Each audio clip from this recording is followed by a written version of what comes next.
has broken out in the last few days. We've seen a number of social media posts in the last few weeks despite this pandemic, which have been very hateful and communal in nature, many of them by right-wing trolls.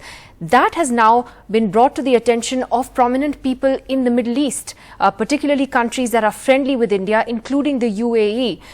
As this backlash has grown over these Islamophobic tweets, even the Organization of Islamic Conference, or the OIC, which is the biggest grouping of Islamic countries, strongly criticized India for this yesterday. And today, India's ambassador to the UAE, Pawan Kapoor, said that India and the UAE share the value of non-discrimination and that discrimination is against our moral fabric and the rule of law. Indian nationals in the UAE, he said, should always remember that. Well, among the most prominent voices to criticize these Islamophobic tweets was Princess Hend qassimi, who is a member of the royal family and joins us via satellite, via Skype from Dubai.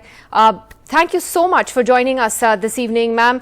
We're kind of, unfortunately, used to seeing this kind of hatred and sort of communal overtones to tweets in India.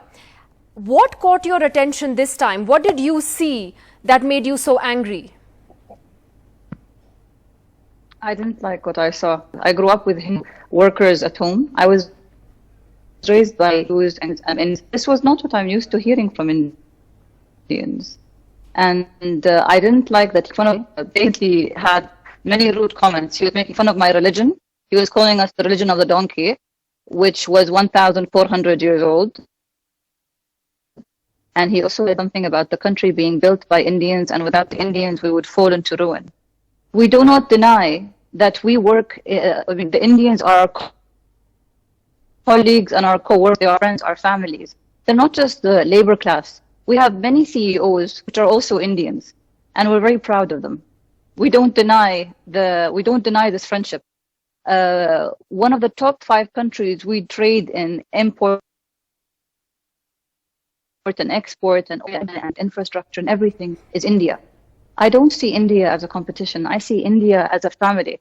I mean, from the ancient Sanskrit dictum, we have a word which says, we are all one family. And India, I mean, when I used to come to India, like very few countries, makes you feel like you belong to it. So I was ashamed to see an Indian saying that.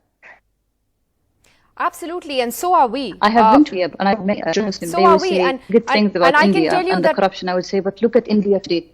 I can tell you that I would say that most Indians still very much believe in our secular democracy, and they're not full of the kind of hatred that you see on Twitter and that you see online. And I'm sorry that you had to see those comments and read those comments. If there's one message you wanted to give today to those people who have made this a religious issue and one of religious bias, what would that message be?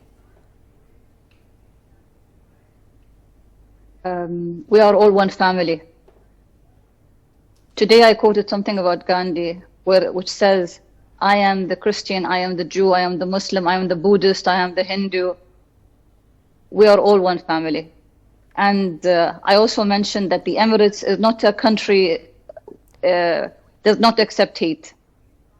And that man that was quoting things, that was tweeting with a lot of arrogance, he does not represent the India I know. I don't think India would be proud to say that this is an ambassador of India. No, it would not. And I think the person that tweeted you is somebody who doesn't represent all of us either. So we're glad you called out the bigotry. Thank you very much for joining us on NDTV this evening and speaking your mind on this issue. Thanks very much.